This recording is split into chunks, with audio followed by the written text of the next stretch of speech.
Hello friends, आपका स्वागत है मेरे इस प्यारे से YouTube channel EDU physics Hindi में। आज हम कक्षा 10 फिजिक्स एनसीईआरटी फिजिक्स का चैप्टर नंबर 4 विद्युत धारा पढ़ने वाले हैं। विद्युत धारा में हमने कुछ वीडियो पहले ही कवर कर लिया। अगर आप वो नहीं देखे होंगे तो प्लेलिस्ट विद्युत धारा नाम से पड़ी हुई है, जाकर वहां पर आप देख लीजिए। ठीक है, आज हम विशिष्ट प्रतिरोध तथा ओम के नियम के बारे में पढ़ने वाले हैं। आपके सिलेबस से ओम के नियम का सत्यापन हटा दिया गया है, लेकिन ओम का नियम पढ़ना है तो उसे आज हम पढ़ेंगे। तो चलिए शुरू करते हैं वीडियो को। Let's start. तो आज हम पढ़ने वाले हैं पहले विशिष्ट प्रतिरोध। विशिष्ट प्रतिरोध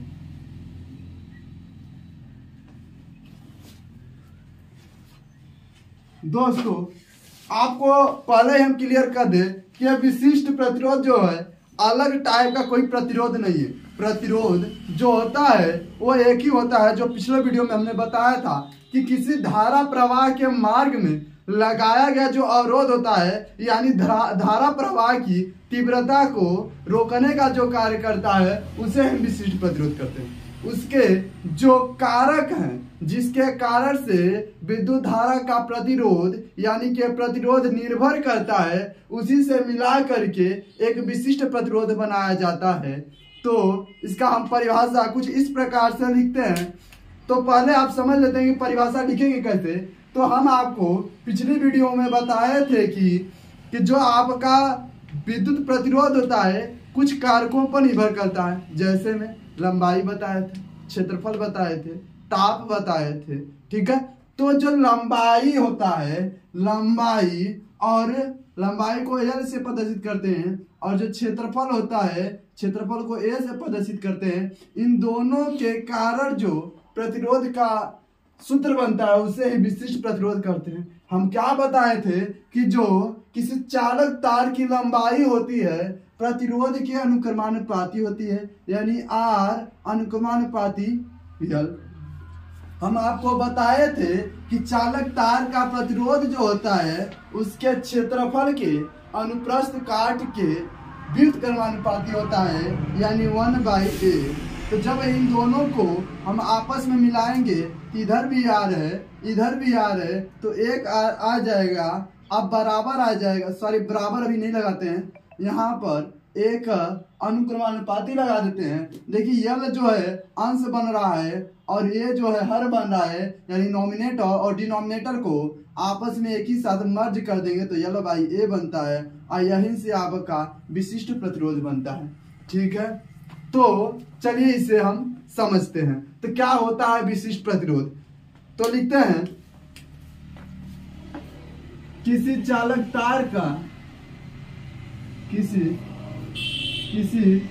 चालक तार का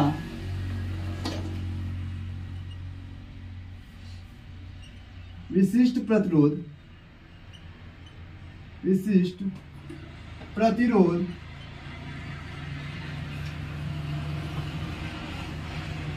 चालक तार की विशिष्ट प्रतिरोध चालक तार की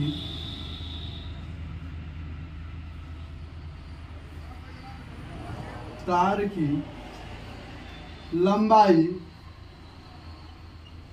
को क्या लिखते हैं दोस्तों, तो एल लिखते हैं। लंबाई एल के अनुक्रमानुपाती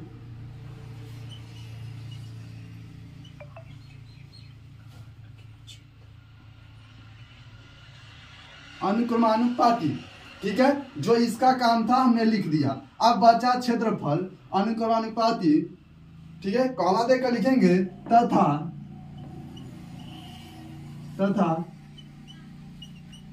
अनुप्रस्थ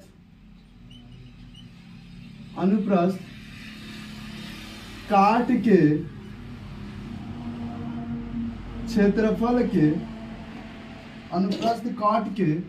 क्षेत्रफल के व्युत्क्रमानुपाती होती है।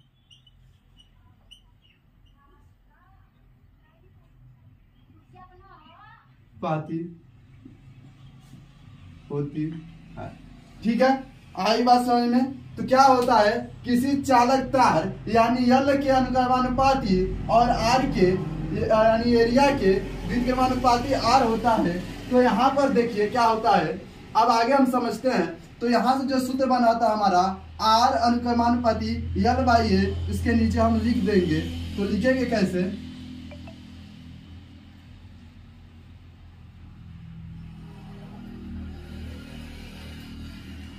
तो ध्यान दीजिएगा, इसके हिसाब से हमारा क्या बन रहा है, रफ कार कर लेते हैं। इसके हिसाब से बनता है जो आर बन रहा है वो यल के अनुक्रमानुपाती और दूसरा आर जो बन रहा है वह किसके व्युत्क्रमानुपाती, तो ए के व्युत्क्रमानुपाती। ये दो समीकरण बन जा रहे हैं 1 और 2। इनको आपस में अगर मर्ज करें, लिखना नहीं है आपको, इसे अगर आपस में हम मर्ज कर दें तो आर अनुक्रमानुपाती यल बाई ए बनेगा, जो समीकरण 1 और 2 को मिलाने से बनता है। तो यहाँ पर लिखेंगे आर अनुक्रमानुपाती यल बाई ए।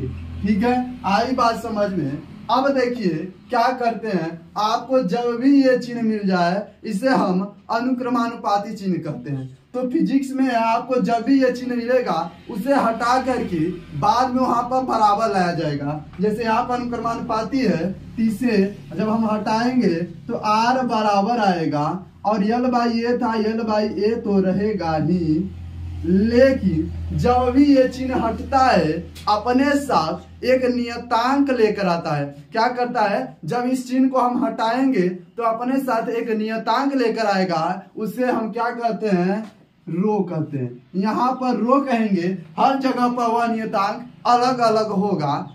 जो जब इसका प्रैक्टिकल किया गया, जब इसका जांच किया जाता है तो मान में कुछ त्रुटियां आने लगती हैं जो नियत होती हैं। जैसे पाई का मान 3.14 रखा गया है, जब आप किसी वृत्त का एरिया निकालते हैं तो 3.14 के बराबर त्रुटियां आ रही थी, तो वहां पर पाई को रख दिया गया जो उसकी कमी को पूरी करती है। उसी तरह से जब इसका मान निकाला जा रहा था तो रो के बराबर त्रुटियां आ जा रही थी, इसलिए यहाँ पर रो को रख दिया गया। अब रो को ही हम क्या कहते हैं, विशिष्ट प्रतिरोध कहते हैं। कि ये क्या है बेटा, ये रो है। तो लिखेंगे इसे, ये फार्मूला हो गया, इसे ब्रैकेट में आप बंद कर लीजिएगा। लिखेंगे इसे रो से, पी नहीं है बेटा, रो है, रो से प्रदर्शित करते हैं, प्रदर्शित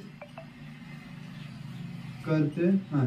अब ध्यान दीजिए, यहां से हमें रो का मान निकालना है।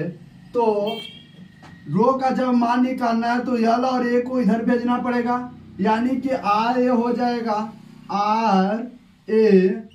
ठीक है, ध्यान दीजिएगा, आर ए बराबर रो यल हो जाएगा। तो यहां से जब हम रो का मान निकालेंगे तो आर ए बटा यल, ये भी एक आपका फार्मूला बन गया, rho is equal to R A by l. ठीक है, अब देखिए इसका हम मात्रक निकालते हैं। तो मात्रक कैसे निकालेंगे जरा इसे देखिएगा,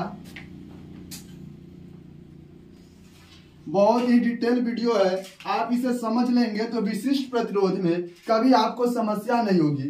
अब आपको समझ में आया कि रो कहाँ से निकलता है और रो का फार्मूला क्या आता है। तो रो इक्वल टू होता है आर ए बाई एल। अब इसका मात्रक निकालते हैं तो आप हमें बता सकते हैं, पिछली वीडियो में हम बताए थे, आर का मतलब हुआ प्रतिरोध, इंग्लिश में इसे रेजिस्टेंस कहते हैं, और रेजिस्टेंस का जो मात्रक होता है वो क्या होता है, ओम होता है, ओम। अब देखिए इसके साथ में ए आया है बेटा, ओम का जो प्रतीक होता है कुछ इस प्रकार से होता है।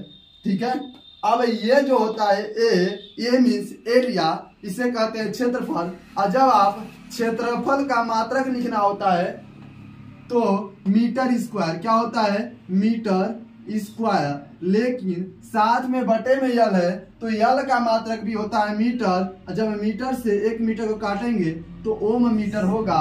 इतना लिखेंगे, क्या लिखेंगे कि इसे रो से प्रदर्शित करते हैं तथा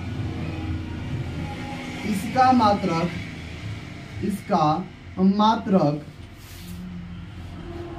ओम मीटर होता है। ओम मीटर होता है। आपके लिए बस इतना ही जरूरी है, इससे आप क्या करेंगे, इसे अच्छे से कर लेंगे। ठीक है, अब हम पढ़ेंगे ओम का नियम। ठीक है, तो हेडिंग है ओम का नियम। ओम का नियम। तो दोस्तों ओम का जो नियम होता है, ठीक है, ध्यान समझिएगा, ये कुछ और नहीं है, बस ये बता रहे हैं ओम का नियम मतलब कि विद्युत धारा और विभवांतर में जो संबंध था उसे ओम ने बताने का काम किया था। ओम नाम के एक वैज्ञानिक थे जिन्होंने बताया था जो किसी चालक तार का विभवांतर होता है वो धारा के अनुक्रमानुपाती होता है। इसका मतलब क्या, अगर धारा बढ़ेगा तो विभवांतर भी बढ़ेगा और धारा घटेगा तो विभवांतर भी घटेगा। ये जो चीज है ये ओम नामक वैज्ञानिक ने बताए थे, इसलिए इनके नियम को ओम का नियम कहा गया है। सॉरी यहाँ का छूट गया है, यहाँ पर का छूट गया है, इसे मैनेज कर लीजिएगा। ठीक है, अब देखिए तो ओम का नियम होता है क्या है, लिखते हैं। तो ओम ने बताया था कि यदि किसी चालक यदि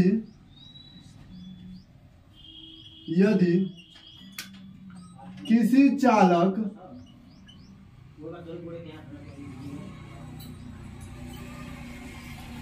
तार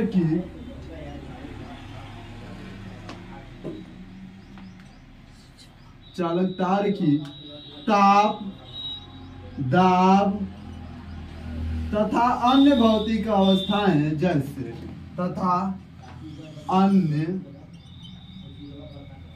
भौतिक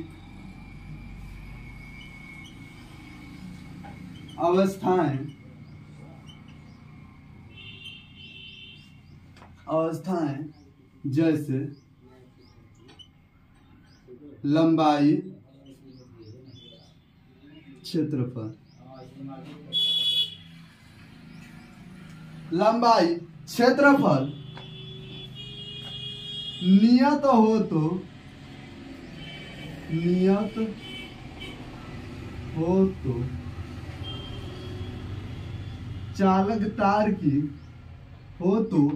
चालक तार की विभवांतर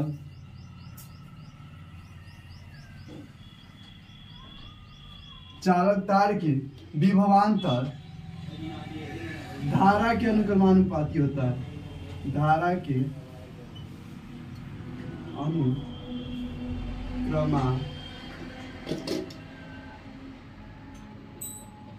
अनुक्रमानुपाती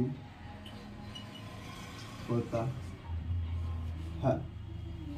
ठीक है, तो जो ओम थे उन्होंने बताया कि यदि किसी चालक तार की ताप, दाब तथा अन्य भौतिक अवस्था है, यानी कोई चालक तार है उसका टेम्परेचर नॉर्मल रखा जाए, ठीक है, या स्थिर रखा जाए और उसको ज्यादा प्रेशर न दिया जाए, जो प्रेशर उसी प्रेशर पर रखा जाए और साथ में उसका क्षेत्रफल, लंबाई, यानी किसी भी प्रकार से उस तार में परिवर्तन नहीं किया जाएगा, तो धारा और विभवांतर क्या होंगे, अनुक्रमानुपाती होंगे।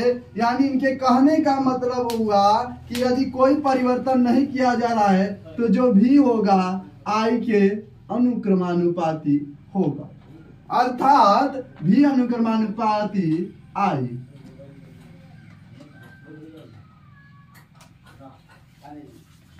ठीक है, आई बात समझ में। अब देखिए हम आपको बताए हैं कि जब भी अनुक्रमानुपाती का चिन्ह हटाते हैं तो एक नियतांक आता है, और क्या यहाँ हर जगह अलग अलग आता है, तो यहाँ पर आएगा भी जब हटाएंगे तो यहाँ पर अनुक्रमानुपाती के स्थान पर एक नियतांक आर आएगा। जी सर, वही जो प्रतिरोध वाला आर है वही यहाँ पर आएगा और आई। अब समझ में आई कि प्रतिरोध का जो मात्रक है आर, यानी कि आर का जो मात्रक है वो ओम क्यों है, क्योंकि ओम ने ही बताया था कि भी अनुक्रमानुपाती आई होता है। यहाँ से अनुक्रमानुपाती का जो मान होता है वो आर आता है, इसलिए इसका मात्रक भी ओम रखा गया है। ठीक है, तो भी अनुक्रमानुपाती आई, जब भी का मान निकालते हैं बराबर आता है तो आर आई यहां से क्या आता है, आई बराबर भी बटे आर। ठीक है, आई बराबर भी बटे आर, और ये रहा ओम का नियम। ठीक है, ये ओम का नियम कंप्लीट हो गया, लेकिन ओम के नियम का जो सत्यापन है नेक्स्ट हेडिंग है, बट आपके सिलेबस से आउट है, इसलिए अभी हम इसे नहीं पढ़ेंगे। कभी फिर आराम से ओम के नियम का सत्यापन डिटेल में डेरिवेट करके पढ़ेंगे। अब नेक्स्ट वीडियो में हम पढ़ेंगे प्रतिरोधों का संयोजन, यानी प्रतिरोध का कैसे जोड़ा जाता है, कितने प्रकार का होता है, जो इस चैप्टर का लास्ट वीडियो होगा। ठीक है, अगर वीडियो अच्छा लगा हो तो चैनल को सब्सक्राइब जरूर करिएगा।